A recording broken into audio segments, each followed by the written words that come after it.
हॉस्पिटलचे पालिकेच्या सुविधांसाठी मिळावेत अशा प्रकारची मागणी करण्यात आली. त्यांनी तुमच्यावर गंभीर स्वरूपाचे आरोप केलेले. कसं पाहता या सगळ्या आरोपाकडे? कसं आहे, मी या ठिकाणी आपल्याला माहीत आहे, मी या प्रभागामध्ये गेली 15 वर्ष स्थानिक नगरसेवक म्हणून काम करतोय. आणि ज्या वेळेला नागरिक आरोग्य केंद्राचा प्रश्न निर्माण झाला आमच्या या कॉलनीमध्ये, त्यावेळेला जो सेक्टर 12 प्लॉट नंबर 2 हा नागरिक आरोग्य केंद्रासाठी सिडकोकडे त्या ठिकाणी आरक्षण होतं. परंतु मी वारंवार महानगरपालिका आणि सिडको 2020-22 पासून त्या ठिकाणी पाठपुरावा करतोय की ऐरोलीमधली वाढती लोकसंख्या आणि आता सध्या आपण पाहताय की प्रभाग सिस्टम झाले, तर सेक्टर 4, सेक्टर 5, सेक्टर 6, सेक्टर 7, 8, 9, 10, 11, 12, 13, 14, 15, 16, 17, 18 या सेक्टरमध्ये कुठल्याही प्रकारे नागरिक आरोग्य केंद्र नाही आहे. माझी मागणी सुरुवातीपासून होती, आताही आहे, भविष्यातही राहील की ही आपण वाढती लोकसंख्या पाहता या ठिकाणी नागरिक आरोग्य केंद्र हे महानगरपालिकेने या ठिकाणी बनवण्यासाठी मी प्रयत्न केला. परंतु कोणाला खाजगी विकासाला सिडकोने प्लॉट तो अलॉट केला, विकला.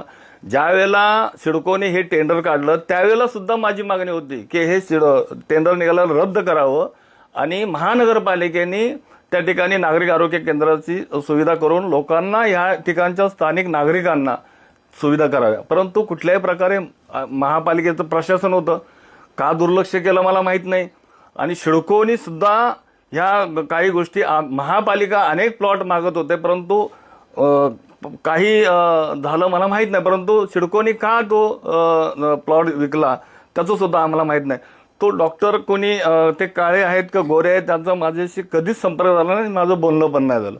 त्यामुळं माझं त्यांच्याबद्दल माझं दुमत नाही. परंतु मला माझ्या या ठिकाणच्या नागरिकांना नागरिक आरोग्य केंद्र पाहिजे. या ठिकाणी लोकांना नागरिक आरोग्य केंद्रासाठी रवाल्याला जावं लागतंय आणि रवाल्याला आपण जर आता जाऊन पाहिलं तर मोठी लाईन लागलेली असते. आणि या कॉलनीतली लोक ऐरोलीमधली रवाल्याला कशासाठी जातील? आपण महानगरपालिकेच्या माध्यमातून एवढी सुविधा चांगल्या पद्धतीने देतोय, तर प्रशासनाने याकडे सुद्धा दुर्लक्ष का केलं, कशासाठी केलं हे सुद्धा आमचा प्रश्न आहे. आणि माझा हा ठराव सभागृहामध्ये महासभेला आहे, मी मान्य करतोय, मी मांडलाय. आणि जनतेच्या हितासाठी मी काय माझ्या स्वतःसाठी तो बंगला नाही बांधत आहे. मी त्या ठिकाणी मी जनतेसाठी, मी आज प्रतिनिधित्व करतोय. 30-32 हजार मतदार आहेत माझे आणि बाजूला सुद्धा 30-32 हजार मतदार आहेत. एवढी मोठी लोकसंख्या असताना या ठिकाणी आपल्या माहिती करता सांगतो, एक कंटेनर ठेवलाय नागरिक आरोग्य केंद्रासाठी. मग आपल्याला हे शोभतंय का? ह्या प्रशासनाने एक कंटेनर ठेवलाय आणि ही जागा नागरिक आरोग्य केंद्रासाठीच होती. मी एखाद्या व्यक्तीने घेतलेला आहे, तुम्ही परत दावा असा आहे की तुमचं थेट भांडण असेल किंवा मागणी असेल ती सिडकोकडे. एखाद्याच्या प्रॉपर्टी सिडकोने ताब्यात दिल्यानंतर, विकल्यानंतर, ती पूर्णत्वास आल्यानंतर तुम्ही त्याच्यावरती ताब्यामध्ये घेणं हे कितपत योग्य आहे? मी महान नवी मुंबईकरांची एखादी शाळा पण ताब्यात घ्याल, एखादं घर पण कोणाचंही ताब्यात घ्याल? नाही, असं कसं शक्य आहे? मी एक आपल्या माहिती करत सांगतो की मी हे टेंडर म्हणजे ज्या वेळेला सिडकोकडून आम्ही टेंडर काढायच्या अगोदरपासून मागणी करतोय की हा प्लॉट हा नागरिक आरोग्य केंद्रासाठी महापालिकेने ताब्यात घ्यावा. मग महापालिकेने दुर्लक्ष का केलं? आदरणीय गणेशजी नाईक साहेबांनी सुद्धा या ठिकाणी टाउन प्लॅनिंग सांगितलं होतं की सीसी देऊ नका, तरी सुद्धा सीसी देण्यात आली. आणि या ठिकाणी महापालिकेने ती जागा ताब्यात घ्यावी, महापालिकेने सिडकोकडून ताबा घ्यावा. कारण या गोष्टी करता आज वॅक्सिनसाठी नागरिक रबाल्याला लोकांना, महिलांना जावं लागतंय, ब्लड चेक असो, अनेक सुविधांच्या पासून आम्हाला या ठिकाणी रबाल्याला जावं लागतंय. त्यामुळं आमची आजही मागणी आणि उद्याही मागणी राहील.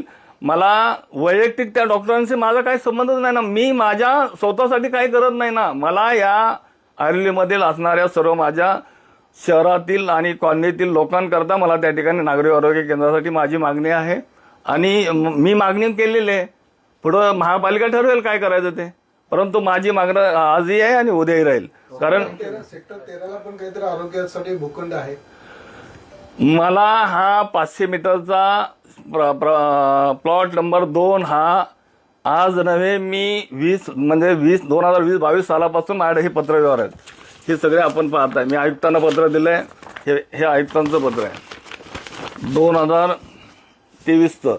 हे आयुक्तांचं पत्र आहे. याच्यामध्ये हे आपण पाहताय हे बघा हे दे द्या. आणि मग मी मागणी केलेली असताना या ठिकाणी सिडकोने अशा प्रकारे चांगले लोकांच्या हिताचे जर प्लॉट विकायला लागले तर लोकांनी जायचं कुठं, म्हणून आमची मागणी आहे. आणि महापालिकेने का दुर्लक्ष केलं ह्या संदर्भामध्ये आमचा आता मी तो ठराव मांडलाय, याच्यामध्ये तो योग्य ते कारवाई होईल जाईल. त्या डॉक्टरांना घेऊन कोण पडद्यामागे कोण राजकारण करतंय का? याच्यामध्ये कोणाचं पडद्या मला त्याच्याशी काही घेणं देणं नाही कोणी. आणि आम्हाला लोकांची कामं करायची, लोकांच्या हितासाठी आम्हाला हे सगळ्या गोष्टी करायच्या. त्यामुळं मी माझ्या वैयक्तिकसाठी कुठल्या गोष्टीचं याच्यामध्ये मी मानत नाही. हॉस्पिटल हे लोकांकरता झालं पाहिजे आणि नागरिकांकरता आमची मागणी रास्त आहे आणि लोकांच्या हिताची आहे. त्यामुळं कोणी काय करतंय आम्हाला लोकांचं पडलेलं आहे, आम्ही लोकांना बांधलेलं आहोत. आणि ज्या पद्धतीनं आदरणीय गणेशजी नाईक साहेबांचा एक कार्यकर्ता म्हणून या ठिकाणी काम करतो, माझं स्वतःचं मत आहे की या प्रभागामध्ये नागरिक आरोग्य केंद्र हे अनेक लोकांची मागणी आहे, रहिवाशांची मागणी आहे, माता भगिनींची मागणी आहे, ज्येष्ठांची मागणी आहे. त्यामुळं या ठिकाणी नागरिक आरोग्य केंद्र हे व्हायलाच पाहिजे आणि याच्यासाठी प्रशासन